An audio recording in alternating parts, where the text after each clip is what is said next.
ಹಂತಕ್ಕೆ ಬಂದಿದೆ.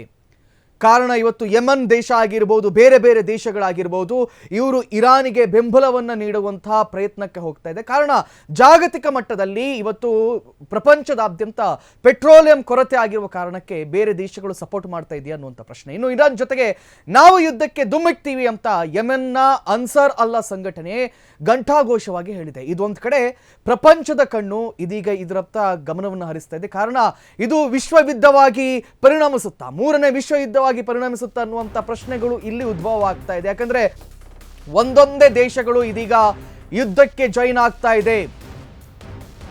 ಯಮನ್ ಅನ್ಸಾರ್ ಅಲ್ಲಾ ಸಂಘಟನೆಯಿಂದ ಈ ಘೋಷಣೆ ಆಗಿರುವಂಥದ್ದು. ಕೆಂಪು ಸಮುದ್ರದಲ್ಲಿ ಅಮೆರಿಕ ನೌಕೆ ಮೇಲೆ ನಾವು ದಾಳಿಯನ್ನು ನಡೆಸ್ತೀವಿ ಅಂತ ಅವ್ರು ಹೇಳ್ತಾ ಇದ್ದಾರಂತೆ.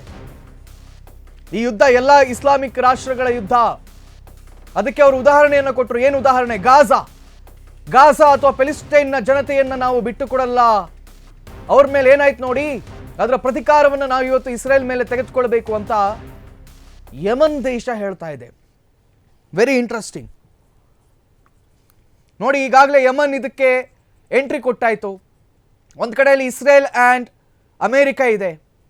ಹೀಗೆ ಒಂದೊಂದೇ ದೇಶಗಳು ಎಂಟ್ರಿ ಕೊಡ್ತಾ ಹೋದರೆ ಅಲ್ಲಿ ಹುಟ್ಕೊಳ್ಳೋದೇ ಯುದ್ಧ, ವಿಶ್ವಯುದ್ಧ. ಎರಡನೇ ವಿಶ್ವಯುದ್ಧದ ಸಂದರ್ಭದಲ್ಲೂ ಹಿಂಗೆ ಜರ್ಮನ್ ಫ್ರಾನ್ಸ್ ನಡುವೆ ಶುರುವಾಯಿತು. ಜರ್ಮನ್ಗೆ ಒಂದಿಷ್ಟು ದೇಶಗಳು ಸಪೋರ್ಟ್ ಮಾಡಿದ್ದು, ಫ್ರಾನ್ಸ್ಗೆ ಮತ್ತೊಂದಿಷ್ಟು ದೇಶಗಳು, ಹಿಂಗೆ ಒಂದೊಂದು ದೇಶಗಳು ಆ್ಯಡ್ ಆಗ್ತಾ ದೊಡ್ಡ ಮಟ್ಟದ ಯುದ್ಧವೇ ನಡೆದುಬಿಡ್ತು. ಪರ್ಲ್ ಹಾರ್ಬರ್ ಮೇಲೆ ಜಪಾನ್ ದಾಳಿ ಮಾಡ್ತು. ಅದರ ಪ್ರತಿಕಾರವಾಗಿ ಜಪಾನ್ನ ಹಿರೋಶಿಮಾ ನಾಗಸಾಕಿ ಮೇಲೆ ಅಣುಬಾಂಬನ್ನು ಅಮೆರಿಕ ಪ್ರದರ್ಶನ ಮಾಡ್ತು.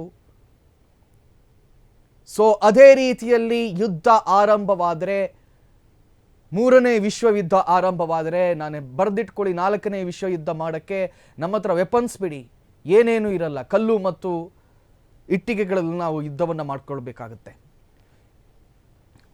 ಮಧ್ಯಪಾಶ್ಚ್ಯದಲ್ಲಿ ದಿನದಿಂದ ದಿನಕ್ಕೆ ಆತಂಕದ ಪರಿಸ್ಥಿತಿ ಇಲ್ಲಿ ನಿರ್ಮಾಣವಾಗ್ತಾ ಇದೆ. ಕಾರಣ ಇದೀಗ ಯೆಮೆನ್ ಹೇಳಿದೆ. ಯೆಮೆನ್ನನ್ನು ಆಳ್ತಾ ಇರುವಂಥ ಬಹುದೊಡ್ಡ ಸಂಘಟನೆ ಏನಿದೆ, ಆ ಸಂಘಟನೆ ಘಂಟಾಘೋಷವಾಗಿ ಹೇಳಿಬಿಟ್ಟಿದೆ, ನಾವು ಅಮೆರಿಕದ ವಿರುದ್ಧವಾಗಿ ಹೋರಾಟವನ್ನು ಮಾಡ್ತೀವಿ.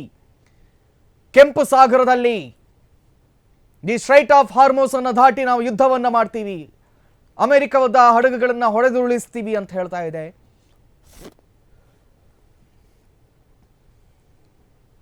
ಒಂದು ಕಡೆಯಲ್ಲಿ